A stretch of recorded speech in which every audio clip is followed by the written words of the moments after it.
Day by day, our magistrates' courts hear thousands of cases. In the name of the Queen, we meet together to seek justice.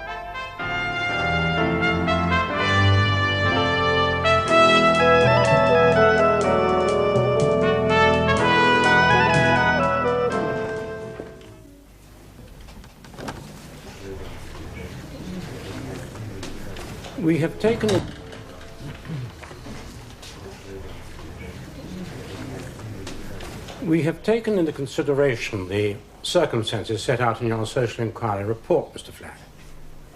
There is some mitigation in this report, inasmuch as it deals with your family background. On the other hand, this is your 5th conviction for theft during the course of the past 6 years. And we have no real alternative other than to commit you in custody for sentence in the Crown Court. Just wait, please.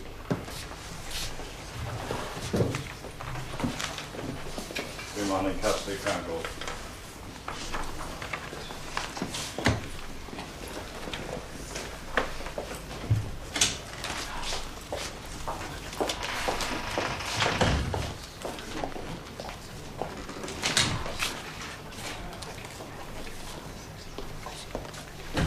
Geoffrey!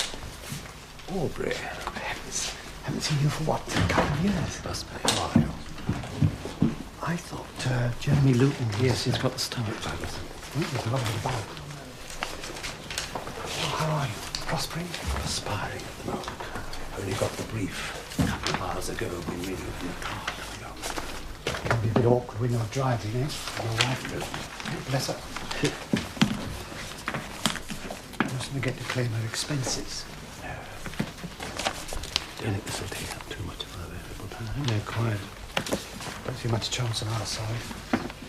Maybe one or two small areas of prior agreement between learned advocates. And number 12, sir, private prosecution, Mr. Edward Lionel Drake and Mr. Miranda Kibble. Thank you. Mrs. Miranda Kibble, please, Mrs. Kibble. And Mr. Kibble, please. And Mr. Lionel Drake, Mr. Edward Lionel Drake. Stand here, please. Is your client asking for summary trial? Yes, indeed, Your Worship. Are you Edward Lionel Drake? I am. You are summoned in respect of 2 offences, in one of which you have the right to be tried before a jury at the higher court. But if you consent, you may be tried here by the magistrates. However, if you're tried here and found guilty, and the magistrates, after hearing all about you, decide that their sentencing powers are insufficient, then they can commit you to the higher court for you to be sentenced there. Do you understand that? Yes. Very well. Why do you wish to be tried? I wish to be tried here. You were summoned that on the 6th day of December, 1972...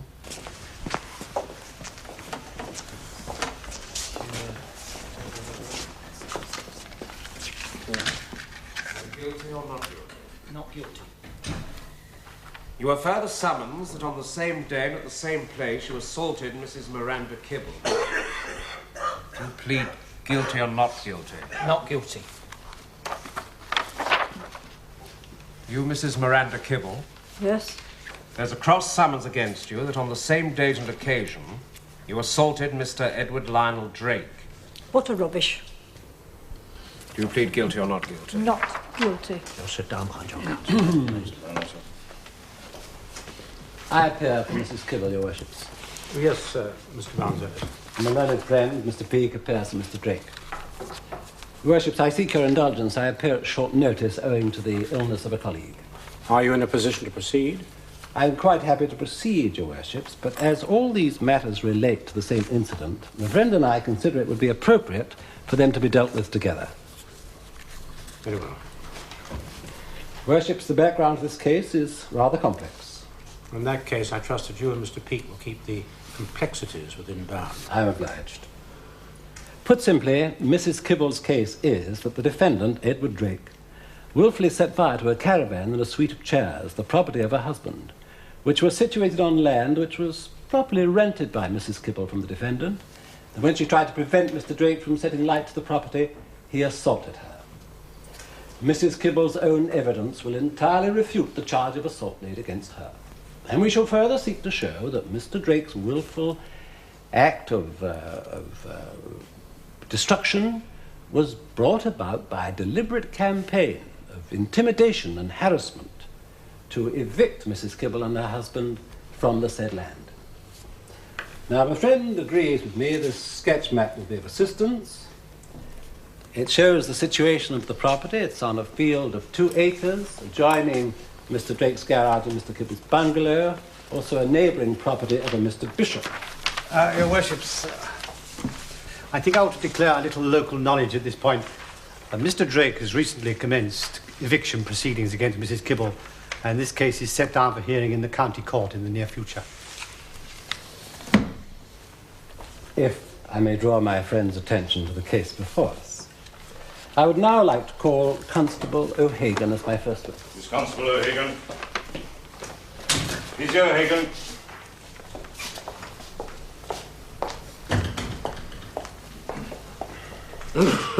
Swear by Almighty God that the evidence I shall give in this court will be the truth, the whole truth, and nothing but the truth. Your Worships, I take the somewhat unusual course of calling the officer as my first witness, as I understand he's required for duties elsewhere. Please continue. You are Constable O'Hagan, attached to the Gardeners Lane section. Yes, sir. Will you tell us what occurred during the early evening of the 6th of December last? Yes, sir. At approximately 5:20 in the evening, I was on patrol when I received a call to investigate a complaint by a Mrs. Kibble at Turner's End. I interviewed Mrs. Kibble, and as a result of what she told me, I went to see Mr. Drake, the proprietor of the Unicorn Garage, which is next door to the property of Mr. and Mrs. Kibble. Do you see Mrs. Kibble and Mr. Drake in court? Sitting there, sir. Carry on, please. I identified myself to Mr. Drake, and I said to him, "Your neighbour, Mrs. Kibble, has told me that you have set light to some chairs on a caravan." I then cautioned him and asked him what he knew about it. He replied, "If you believe what that old bag tells you, you'll believe anything." He replied, "All right, I did. What about it? They were bloody lucky it wasn't their bungalow. Anyway, it's my land, and if people dump rubbish on it, I'm entitled to burn it." I then said, "Mrs. Kibble has alleged that when she remonstrated with you about the burning of the property, that you assaulted her and threw her to the ground." He replied, "That's a big laugh. She came at me like a tiger." I then told Mr. Drake that further inquiries would be made. Can you tell us why, because it does seem rather surprising, why the police decided not to bring a prosecution against Mr. Drake? No idea, sir. It wasn't my decision. When you interviewed Mrs. Kibble, did you see the chairs? Yes, sir. They were still smouldering. Were they badly damaged? I would say they were severely damaged, sir. What sort of chairs were they? Just the ordinary settee and 2 easy chairs, sir. And what was the damage to the caravan? Just one of the sides was badly scorched, sir. Thank you. May I be released now, Your Wishes?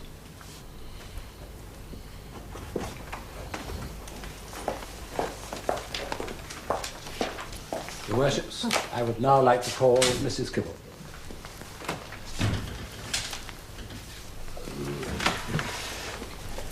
What is your religion? Chapel. Will you please take the testament in your right hand and repeat the Perhaps we might have a little lunch together round the corner. Mrs. Bradley still makes a splendid shepherd's pie. Yes, much as I adore shepherd's pie, I'm afraid I have to be upstanding at Reading at 2 o'clock. You tell the court your full name, please. Miranda Kibble. And you live at 16 Drayton Park Road. Yes. Can you tell us, Mrs. Kibble, how you and your husband came to be the tenants of Mr. Drake's field? We pay our rent, we do as we please. Your Worship, I really must protest about the use of the word tenant. My friend is already suggesting as a fact something which is one of the main points at issue. The issues in this case, Mr. Peake, are whether your client set fire to the property and whether he and Mrs. Kibble assaulted each other. The question of tenancy is for another court to decide. For how long do you say you've rented Mr. Drake's land? A year and 2 months, all but 3 days. Did you always pay the rent regularly? My husband paid every month, regular as clockwork, except the last 3 months when Drake said he wouldn't take it because he wanted us out. Were these sums entered in a rent book? Yes, they were. Is this the rent book, and do you produce it as an exhibit in this case? Yes. It shows monthly payments of £1, your worship, signed for by Mr. Drake, over a period of about a year. Now, Mrs. Kibble, will you tell us in your own words what happened on the 6th of December? I saw Drake deliberately throw petrol on my husband's caravan and the chairs and put a match to them. He thought I couldn't see because it was dark, but he was wrong, because I just happened to take something out to the dustbin. I saw him sneak round the back of the... You saw him pour petrol on the property and then set light to it. What was your reaction? I was emptying the tea grouts in the dustbin. What did you do next? I ran across the field and tried to stop him. I says, "Hey, what the devil do you think you're doing?" He says, "Burning your rubbish, what's it look like?" I tried to stamp out the flames with my bare hands, and the next thing I knew, Drake had come up behind me, put his arm round my neck and flung me to the ground. Yes, you might well snigger. Mr. Barnes-Ellis, please restrain your client. Yes, Mrs. Kibble, will you please confine yourself to answering my questions? Now, did you suffer any injuries? I got a great lump on the back of my head and bruises all down this arm. I couldn't walk for 3 days hardly. And you then called the police. Now, what actually do you use this land for? We had geese on it. I do all the work looking after the geese, so my husband said I could have the field. How many geese do you have at the moment? 37. It should be 43. Only Drake let 5 of them out through the fence and they got lost. And another one, him and his friend Bishop, shot with a rifle. I heard the gun go off. I was just putting some fish in the frying. Just one thing at a moment, if you please. And they put the poison down. Is all this relevant, Mr. Barnes-Ellis? Well, this testimony goes to the background of the alleged assaults, your worship. No doubt it does, Mr. Barnes-Ellis. But let us please keep it within bounds. Your worship. Now, Mrs. Kibble, you say some of the geese were let out. How did that happen? We put wire all round the fence to keep them in. Then Drake came up and started shouting and said we'd no right to do it. Then when I was feeding them birds the next day, I saw this great hole cut in the wire that Drake and his friend Bishop had done when my back was turned. You didn't see them do it? No, it was too crafty. Did you complain about this to Mr. Drake? I told him about it, but he just laughed, because he's a liar and a bully like his friend Bishop. You say he shot one of your geese. Well, now, how did that happen? I heard the gun go off, so I went out. And there they were, Drake and Bishop with a gun, bold as brass. Who had the gun? Drake had it, leaning on his arm. And he just shot a goose? Shot one of my prize ganders through the wing. God knows how many he'd have killed if I hadn't seen at it. Now, Mr. Bishop was one of your neighbours. Is he a good neighbour?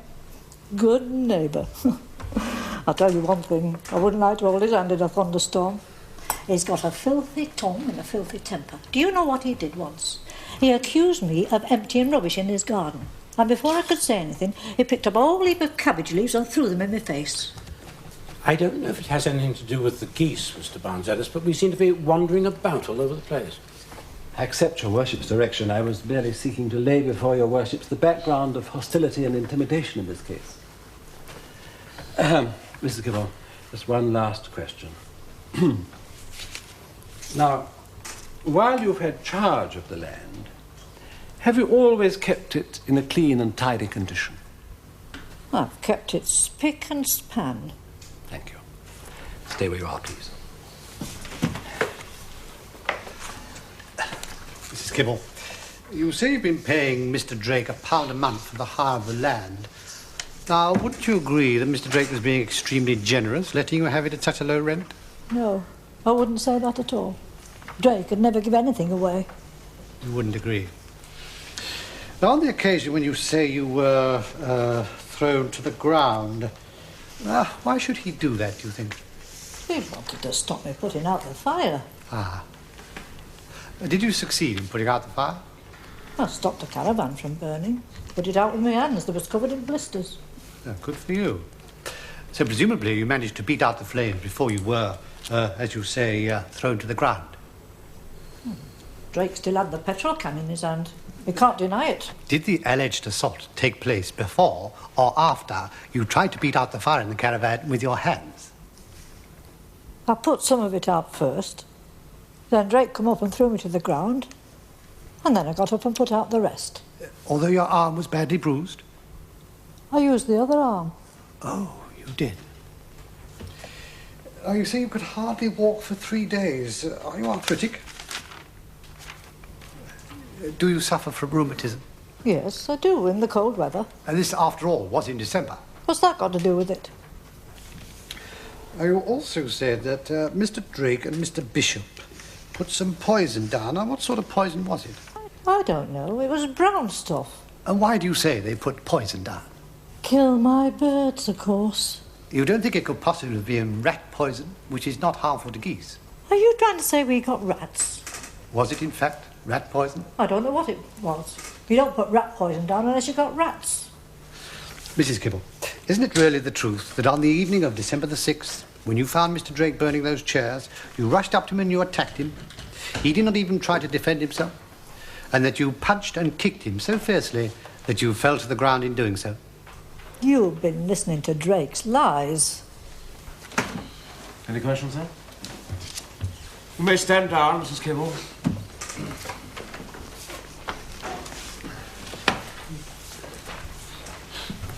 My next witness is Ernest Kibble. Ernest Kibble. Ernest Kibble, please. Ernest Kibble.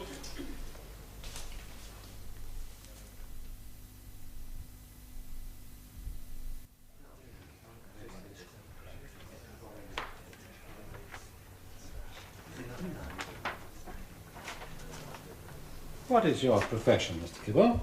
I was a railway clerk, sir, until I retired 3 years ago. When you approached Mr. Drake to rent his land on your wife's behalf, what was his reaction? He was only too pleased. He said he'd no particular use for it as he couldn't get building permission. Was the rent paid regularly or not? It was always paid on the dot. And he accepted these payments? Yes, sir, up until about 3 months ago. What happened then? He refused to accept payments, so I sent it through the post and he sent it back. But the money has been offered to Mr. Drake and is still available for him to collect if he so chooses. Yes, sir. Now, what was the condition of the land when your wife first rented it? Terrible. Just like a wilderness. Full of thistles and brambles. Did you take it in hand? Well, I cleared most of it until we put the geese down. Geese will clean any land. Did Mr. Drake stipulate any conditions when he granted the lease? No, he said as long as we kept it clean and tidy, that's all he was worried about. Now, did you use the land for any other purpose other than for geese? Well, I occasionally go to sales and pick up a few bargains. I have left some of the items on the land overnight because I was short of space. Just overnight? Never more than 3 days, apart from the caravan, which was there for a fortnight up until the time of the burning incident. Ah, yes. Tell us about the caravan. Why did you leave it on the property? Well, certainly. I picked up the caravan at a bargain price and I already had a customer for it. Soon after I got it, I was informed about an unfortunate family in the neighbourhood who were about to be turned out on the streets. So I thought I would furnish the caravan and offer it as temporary accommodation until this family could make other arrangements. I see. And the chairs? I was going to install them in the caravan as soon as it was ready, sir. Now, you say that Mr. Drake was perfectly happy to allow your wife to have the tenancy of the land. When did his attitude change? About 3 months ago, sir. He came to see me with Bishop and said that he wanted the land for himself and we would have to get off within a fortnight. I pointed out that my wife was a legal tenant according to the 1925 Act. What was his reaction? He started shouting and raving just like a lunatic. He stated that if we didn't get off his land, he'd make me wish I'd never been whelped. Why did he bring Mr. Bishop with him? He wished to intimidate me, sir. Worships, I rather feel my friend is feeding this witness. How can Mr. Kibble possibly have known Mr. Drake's motive in this instance? Quite so. I have given the correct answer to that question, Your Worship. They were trying to intimidate me. Be that as it may, were you in fact intimidated by Mr. Drake or Mr. Bishop? Yes, sir. Now, we've heard your wife give us a few examples of this intimidation, shooting at the geese, cutting a hole in the fence. Are there any other instances you could quote? On one occasion, Drake, or Bishop, or both, stole some goose eggs from the field and smashed them all over the front seat of my van. What made you suspect Mr. Drake or Mr. Bishop was responsible? I saw Drake the next day with Bishop, and I put it to them that they had committed this offence. Drake gave one of his sneering laughs, and Bishop read from notes, Mr. Kibble. Carry on from memory, please. As you wish. Drake gave one of his sneering laughs, and Bishop said, "You ought to lock it up. There are a lot of villains about these days." I warned Drake as to his future conduct, and he replied, "Don't come whining to me, cocker. If you want to mix it with me, I'll have you for breakfast and that old tart of yours for afters." Have you ever, at any time, tried to provoke Mr. Drake in any way, except, of course, trying to protect your wife's right as the legal tenant? No, sir. Never. Thank you. Stay where you are. You were not, of course, present at the incident on the 6th of December? I was not. So all that you know of it was told to you by your wife, is that so? That is correct, yes. Oh, well, I dare say you can assist the court in various other matters. What sort of condition were the chairs in? They were in very good condition, almost as new. Where did you get them? Got them at an auction sale. You're claiming the extent of the damage was £10. How much of the claim refers to the cost of the chairs? About £7.50. Must have an extraordinary eye for a bargain. You say you were going to install the chairs in the caravan. Are you sure they would have gone in the doorway? I mean, surely they would have been much too large. I measured them up first. Don't you think it was an unfriendly act towards Mr. Drake, turning his field into a caravan site?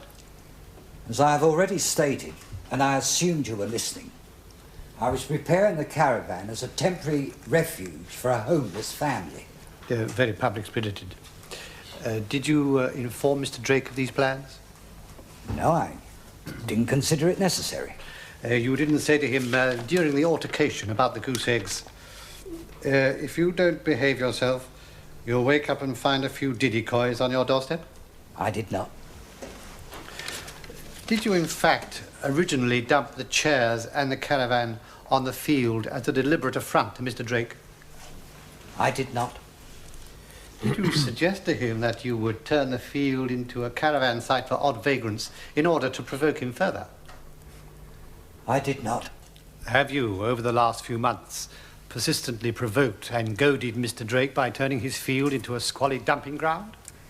I have not. Mr. Peake, if you could please move on. Your Worship, there's just one other small matter. Is it true that you have brought 5 private prosecutions in the last 4 years? What's that got to do with it? Is it also true that you lost each of those cases?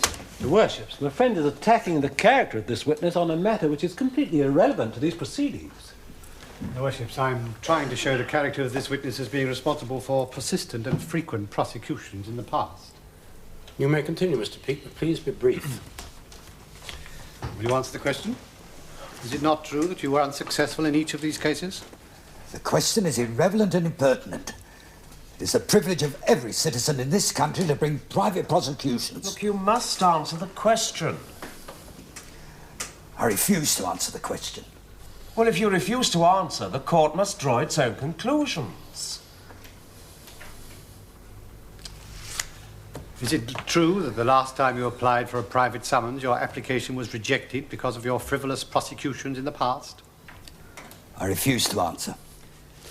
I put it to you that having been refused last time, you have decided you can continue to bring private prosecutions at public expense through your wife. That's a lie.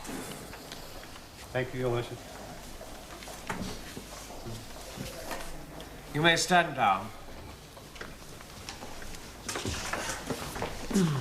Worships, that concludes the case for the prosecution.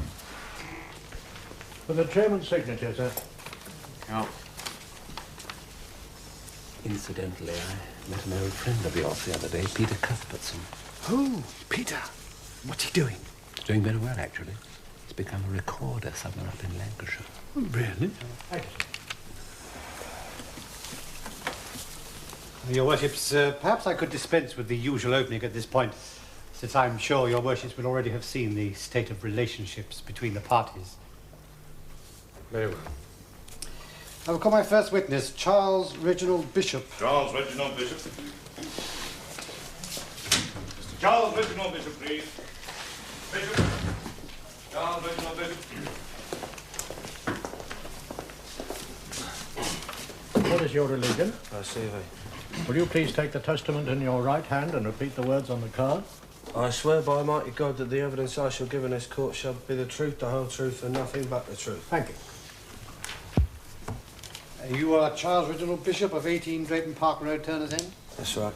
Your occupation? Market stallholder. And you live in your present house, which adjoins the property of Mr. Drake and Mr. Kibble, for how long? About 7 years. When did the Kibbles become your neighbours? About 18 months ago, 2 years. Now, with regard to the field owned by Mr. Drake, how would you describe its condition since the Kibbles have used it? Well, it was all right for the first couple of months. After that, they turned it into a rubbish dump. Oh. What sort of rubbish was dumped there? Well, it was this broken down old caravan, falling to pieces. Some old chairs with the springs hanging out. A couple of rusty old milk churns I saw once. Old bedsteads, bicycle wheels. Bath without any taps on it. About 30 old lavatory pedestals I saw once. Half of them broken, just chucked in the nettles. Pedestals? Well, you know, the china bowl arrangement without the seat bit. Oh, yes, I see. Now, to come back to the caravan and the chairs, how long were they left there before December the 6th? Well, I should reckon the caravan had been there about 6 weeks and the chairs about a month. Would you say the caravan was habitable? Habitable? I wouldn't keep a dog in it. All the windows was broken, the tyres are flat, the roof was all rotten. Did it look as if it had been abandoned? Yeah. And the chairs also? Yeah. And why do you say Mr. Kibble dumped those kind of items in Mr. Drake's field? Well, partly he's just naturally filthy and untidy and he wanted to annoy Mr. Drake. Now, since the Kibbles have moved in next door to you, how would you describe your relations? Well, they ain't no relations of mine. Would you say they were good neighbours? Oh, relations? Nah, they've always been bloody awful neighbours. Never had nothing but trouble with them. Oh? What sort of trouble? Well, first off, see, they hadn't been there a fortnight. Well, I got this hedge, which is between my garden and their garden. Anyway, Kibble says to me one day, could I cut a bit off the top, because it was interfering with his light or something? And did you comply with this request? No. Why not? Well, I didn't like the way he said it. Do you mean he wasn't very polite? Yeah, he said, if you don't get that edge of yours cut, I shall have to do something about it. And did he do something about it? Well, about a fortnight afterwards, I noticed all the leaves were turning brown. Then they all dropped off. After that, all the bushes died. Oh, very unpleasant. Well, what do you think happened? Well, it's a bit obvious, isn't it? Somebody must have poisoned them. Good heavens. Well, who do you think could have done it? Well, Kibble. Who else had a reason? But you didn't see him do it. Well, if you're going to poison someone's head, you usually do it when he ain't there. Were there any other provocations of a similar nature? Yep. Your worships, this sounds much more like speculation than provocation. Mr. Peake, I hope that sooner or later we may get down to the real issue in this case. Well, with respect, your worships, this witness has been cast by both Mr. and Mrs. Kibble in the rather villainous role of Mr. Drake's accomplice in intimidation. I feel that evidence should be challenged. I believe there was an occasion when you had a dispute with Mrs. Kibble. Will you tell us about that? Well, I come home from work one evening and found this big pile of rubbish chucked over into my garden. There's old spud peelings, cabbage leaves, geese muck, corn cobs, rotten eggs. Well, did you mention this to Mrs. Kibble? That's right. What did she say? She just stood there shouting and screaming insults, said I put it there myself. That you believe Mr. or Mrs. Kibble had dumped it there? Sure of it. Now, why do you say they dumped rubbish in your garden? Well, you see, the day before, I'd been to see Kibble and complain about the rats she was encouraging. And I told him I was going to complain to the sanitary people. Ah, so there were rats on the field? Oh, it was overrun with them. Huge great things, some of them. We tried to put poison down, but it didn't affect them at all. And did the rats spread to your property? Spread at my place? Oh, it was overrun with them. Oh, they used to knock the lids off the dustbins every night. My young daughter was having a bath the other day, and one of them pops his head over the bathroom window. All right, I can tell you something about rats. He knows where those rats come from. Mrs. Kibble, you must not interrupt the witness. I'm not going to sit here and listen to all those lies. Do you know where the rats come from, Mr. Bishop? Well, from the field where the geese are. Stands to reason, doesn't it? Well, he just chucked all his food down. Old potato peelings, green stuff, bits of bread. What the geese don't eat gets left there to rot. Well, there's all these geese eggs laying about, just left there. Well, it's a perfect paradise for rats, isn't it? Mr. Bishop, thank you. Please stay where you are.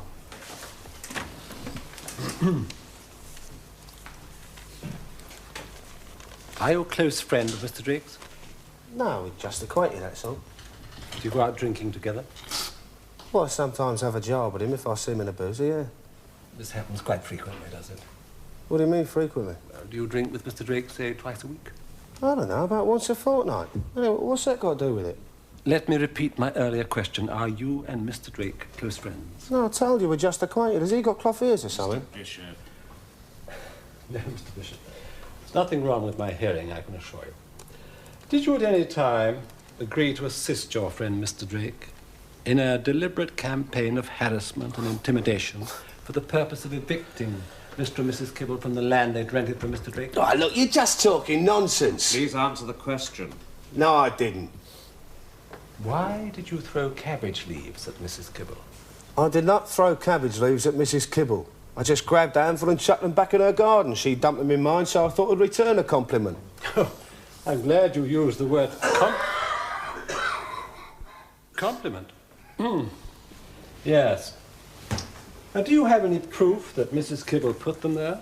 Well, somebody put them there. Must have been either one of them. Do you have any proof? But look, it couldn't have been nobody else, could it? Do you have any proof that Mr. or Mrs. Kibble dumped rubbish in your garden? No, I don't. All right. Assuming that there was rubbish dumped in your garden, it might have been literally anybody, Mr. or Mrs. Kibble or anybody. Do you agree? All right, let's assume you agree.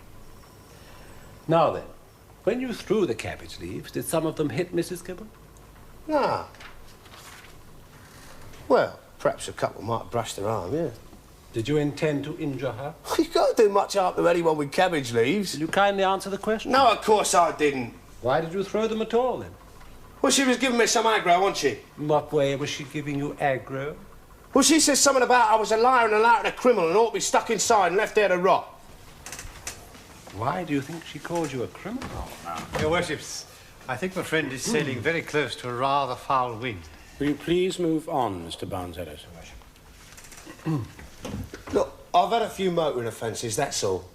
What did you say to Mrs. Kibble after, as you say, she abused you? I just told her to go away. Did you, in fact, say, "Piss off indoors, you silly old bitch"? Yeah, I might have said something like that, yeah. Did you or not? All right, yeah. You call yourself a civilized person? Depends what you mean by civilised, doesn't it? I ain't all that educated, no. One who treats other people with courtesy and consideration, particularly women? Yeah, I suppose so, yeah. And do you call it civilized behaviour when a man of your age makes a totally unsupported charge against a helpless old lady, and when she tries to defend herself, first of all abuses her, and then assaults her by throwing cabbage leaves in her face? Mr. Barnes-Ellis, this Look, witness is not on look, trial. that's just a pack of old rubbish. God. Look, did I start it? All I said was... Thank you, Mr. Bishop.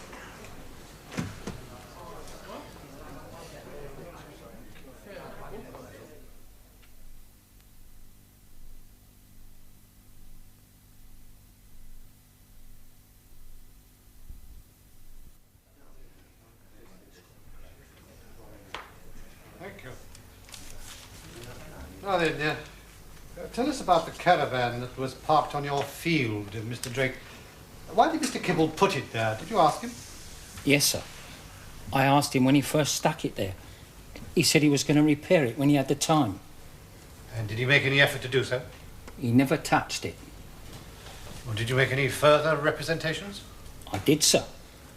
After about a month, I asked him to remove it because it was right outside my bedroom window and it was an eyesore. How did he respond? He said he was going to put a family of pea pickers in it. What about the chairs? Well, they arrived a few days after. He just drove up in his van and dumped them off by the caravan. By the looks of them, I reckon he must have picked them up off the council rubbish tip. And how long were they left there?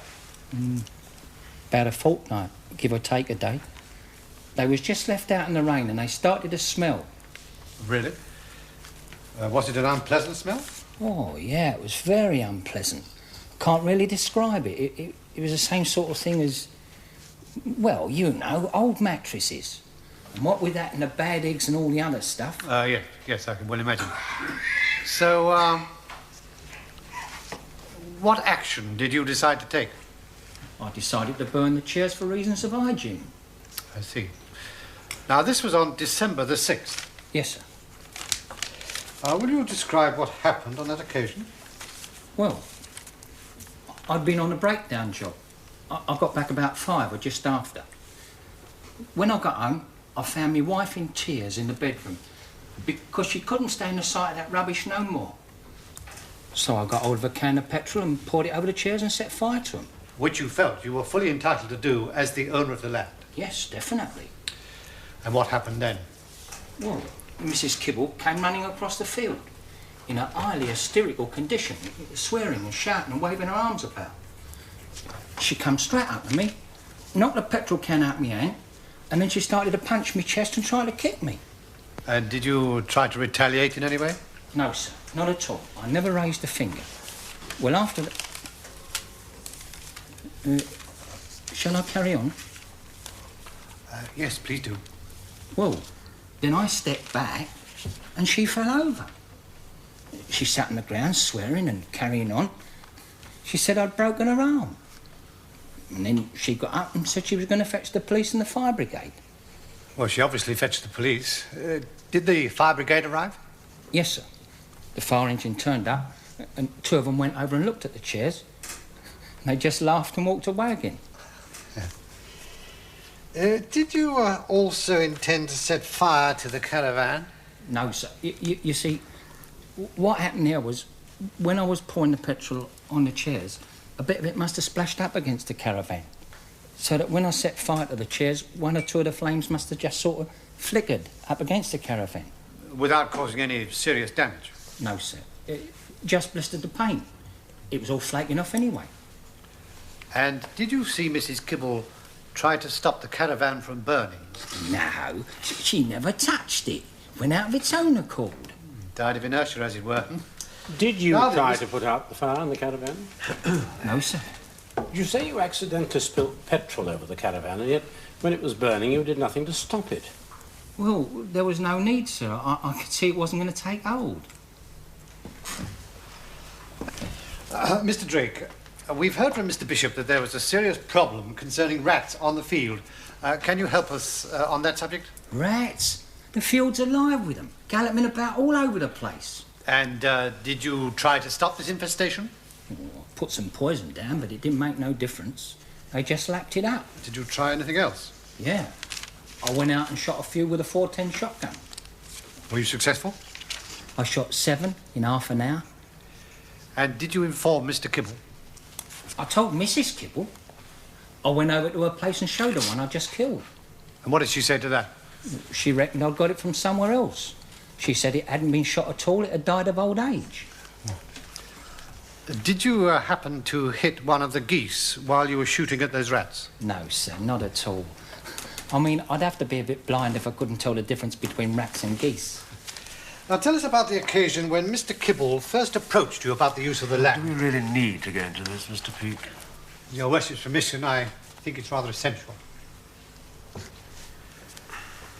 Will you carry on, please? Well, about a year ago, Kibble comes round to my garage and says, could he let him run on my field? So I said, all right, as long as he kept it clean and tidy. Well, about months after this, round he comes again. Says he's very grateful for the use of the field, but he don't want to sponge on anyone, so would I take a small sum in respect of rent? So I said, well, if it makes you happy, we'll make it £1 a month. And you accepted this arrangement simply to ease Mr. Kibble's conscience?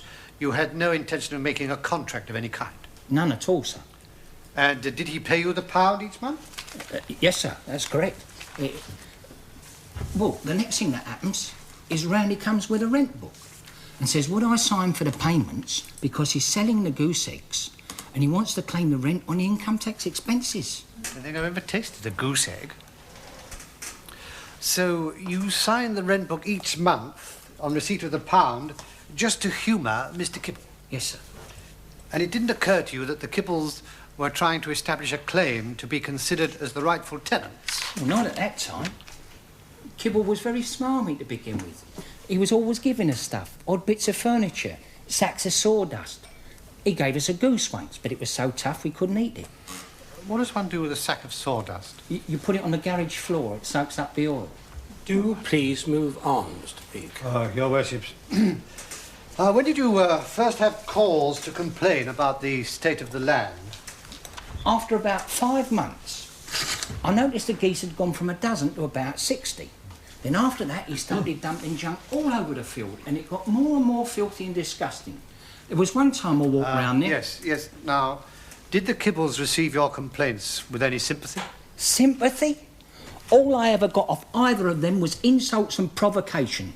I remember one occasion I went round there... One last question, Mr. Drake. Why does Mrs. Kibble claim to be the tenant of the field rather than Mr. Kibble? I've no idea, sir. Kibble arranged it. He paid the rent, and it's his name on the rent book. Thank you, Mr. Drake. Please stay where you are.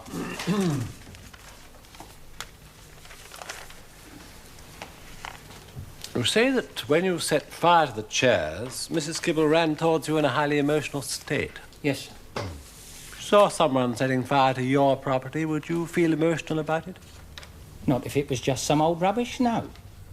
All right. We'll accept you're not the emotional type. Now, according to Mrs. Kibble, you threw her to the ground and she lay there crying out that her arm was broken. Did you go to her assistance? I never pushed her. She fell over. Did you go to her assistance? No, she was putting it on. How do you know she was putting it on? Well, I mean, it was... She might have been seriously injured for all you knew. Is that so? Well, if you put it that way... Yes or no?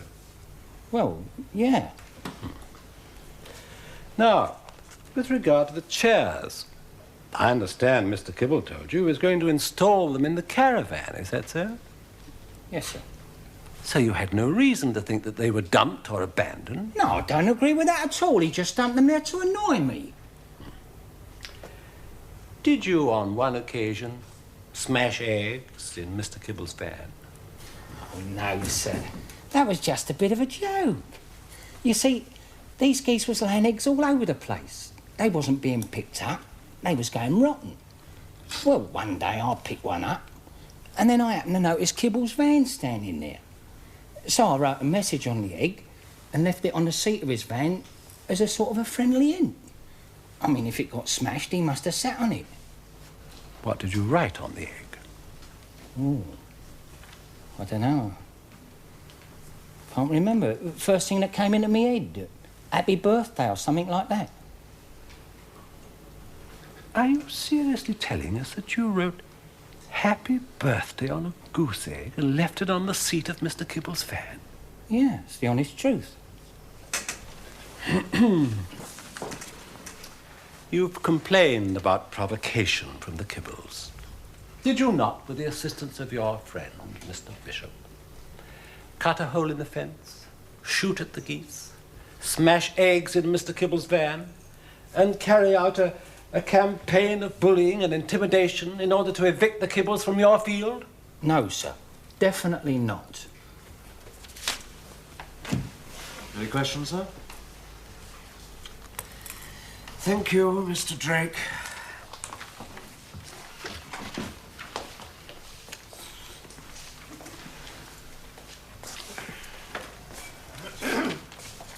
Your Worships, we have heard a great deal of conflicting evidence about the alleged assault. It is my case that Mr. Drake's version, that he was assaulted by Mrs. Kibble while setting fire to the chairs, is much the more credible. With regard to the willful damage, the evidence would suggest that the property concerned was either abandoned or had been dumped there as a deliberate provocation. I cannot comment on the possible outcome of the eviction proceedings, but it is at least likely that Mr. Kibble's claim to the tenancy is at least extremely tenuous. There have been allegations of provocation on both sides, but I would suggest to you that this was engendered by the Kibbles, who established a claim to the land by stealth and proceeded to misuse it in the most offensive manner. I would also suggest that Ernest Kibble was the manipulator behind the scenes, a man who, on his evidence, seems to regard vexatious litigation as some kind of hobby. I would therefore ask your worships to dismiss the charges against my client as purely mischievous. Mr. Barnes-Ellis, do you wish to speak on behalf of Mrs. Kibble? In respect of the charge against Mrs. Kibble, Your Worship, I cannot agree with my friend's view of credibility. In the absence of corroborative evidence, the worships must decide this issue on the credibility of the two parties involved. Now, is it likely that a woman of Mrs. Kibble's age, plagued with arthritis, should attack a man such as Mr. Drake? A man in the prime of life, even under intense provocation? I would suggest it's most unlikely. It's much more credible that Mrs. Kibble went to remonstrate with Mr. Drake, failed to make him see reason, and was physically assaulted by him when she tried to frustrate him in his purpose. Thank you. The bench will retire. Stand, please.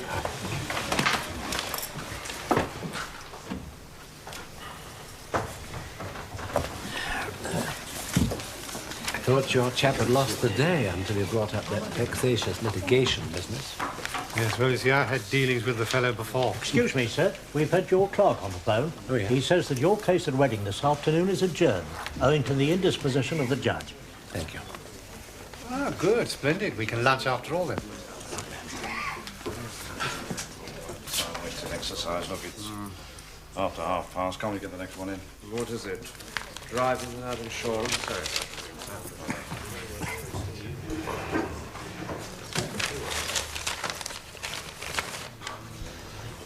Stand, please. Up, please.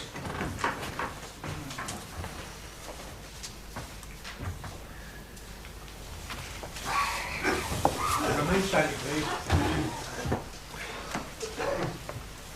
What we have listened to this morning is a catalogue of bad neighbourly relations which reflects little credit on any of the parties concerned. We find you, Edward Drake, not guilty on the charge of assault, but guilty on the charge of willful damage. On that charge, you are fined £5. You will also pay the sum of £2 in compensation. You are also bound over to keep the peace for 1 year in the sum of £20, which means that if you cause any trouble during the next year or any disturbance of the peace, you will lose £20. We find you, Mrs. Miranda Kibble, guilty on the charge of assault, and you are bound over to keep the peace for 1 year in the sum of £20. Now, I'm sure that you'll both realise that the exercise of a little patience and tolerance will prevent this sort of situation arising in the future.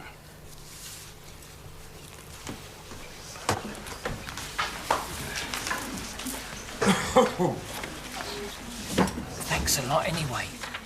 I suppose it could have been a lot worse. Yes, I suppose it could. You got this, lady, sir. Okay, we don't see one another often nowadays. Why don't we go down to the Red Lion and have a decent steak? Splendid idea, I'd like to know. Well, Mrs. Kibble, I hope you weren't too disappointed with the result. Come on. Delightful people. Where do you leave your coat?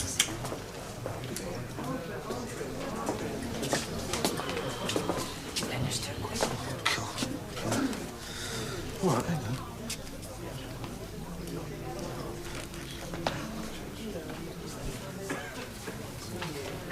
James Frederick Spicer. James Frederick Spicer. Spicer, please. James Frederick Spicer. I'm sorry, Your Worships. The defendant for case number 16 appears to have left the building. I've got an officer making inquiries now, but in the meantime, there's no further case.